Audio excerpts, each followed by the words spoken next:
अस्सलाम वालेकुम नाज़रीन, मां आहियां शुएब अली उमरानी ऐं तव्हां ॾिसी रहिया आहियो BR टाइम न्यूज़। सभ खां पहिरियां शामिल कंदासीं हीअ रिपोर्ट।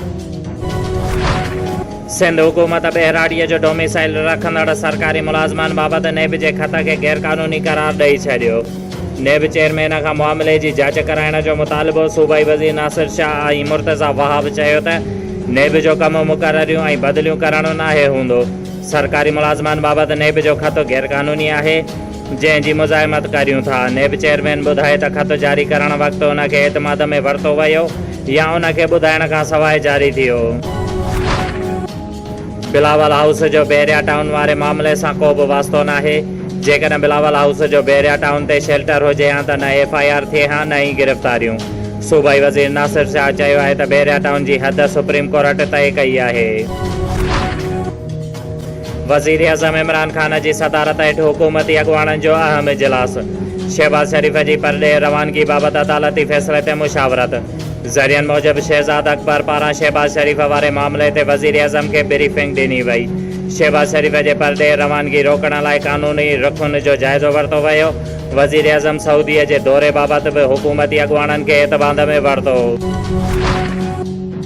पीपल्स पार्टी चेयरमैन वज़ीर आज़म खां सऊदी अरब जो $3 अरब कर्ज़ वापसि करण जा सबब अवाम अॻियां रखण जो मुतालिबो करे छॾियो। बिलावल भुट्टो ज़रदारीअ चयो आहे त हर माण्हू इमरान ख़ान जी तब्दीलीअ वारे सोनामीअ जी ख़ौफ़नाक क़ीमत अदा करे रहियो आहे। कर्ज़ न वठण जो ऐलान कंदड़ इमरान किश्तो खणी सॼी दुनिया में घुमी रहियो आहे। सऊदी अरब जो कर्ज़ो वापसि करण लाइ इमरान चीन खां कर्ज़ वरितो। खेसि ग़रीबनि जी परवाह ई नाहे। कराचीअ में क़ाइमु मास वैक्सीनेशन सेंटर में गुंजाइश रोज़ानो वैक्सीनेशन जी गुंजाइश 25,000 मां वधाए 1 लख करण जो ऐलान। ईद ॾींहुं बि वैक्सीन सेंटर खुलियल रखण जो फ़ैसिलो। सिंध में कोरोना जा कलूर। हैदराबाद में वबा विघे वधीक 4 मरीज़नि दम ॾेई छॾियो। सखर में कोरोना सेंटर जो इंतज़ाम संभालींदड़ डॉक्टर समेत 2 ॼणा फौत।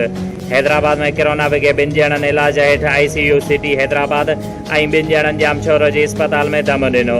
फौतियुनि जो अंग वधी 350 थी वियो। दौड़ जे दुकानदारनि AC दौड़ जे ज़ियादतुनि ख़िलाफ़ हमीद रिंद अब्दुल्ला बिरोई ऐं जमशेद जी क़यादत में एहतजाजी मुज़ाहिरो कयो।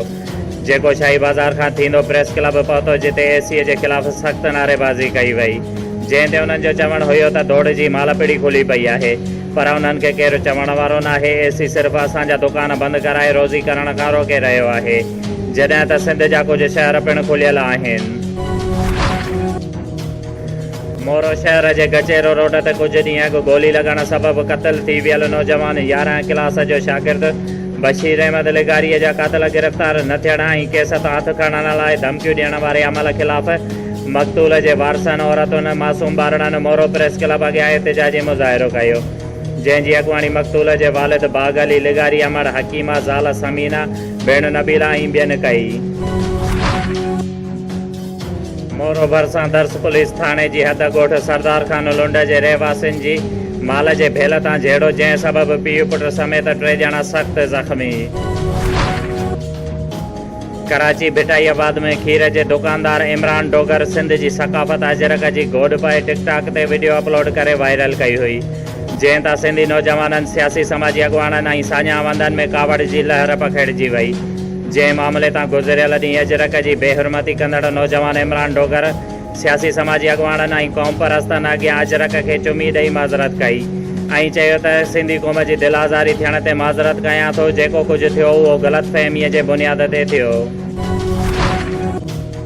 SHO बिरिया रोड इम्तियाज़ अली कलोड़ो BR टाइम न्यूज़ जे रिपोर्टर अदील गुल सां ॻाल्हाईंदे चयो त कोरोना वबा सबबि हुकूमत जे खयल क़दमनि ऐं लॉकडाउन ते सख़्तीअ सां अमल करायो वेंदो ऐं हुन बिरिया रोड जे अवाम खे अपील कंदे चयो त ख़ुदा पंहिंजो ऐं पंहिंजे बचनि जो ख़्यालु रखो। SOPs ते अमल कयो ऐं कारोबार बंदि रखो। ख़िलाफ़ वर्ज़ी करण वारनि ख़िलाफ़ सख़्त क़ानूनी कार्रवाई कई वेंदी। शुएब अली उमरानीअ खे ॾींदा इजाज़त। वधीक ख़बरुनि ऐं अपडेट्स लाइ ॾिसंदा रहो BR टाइम न्यूज़।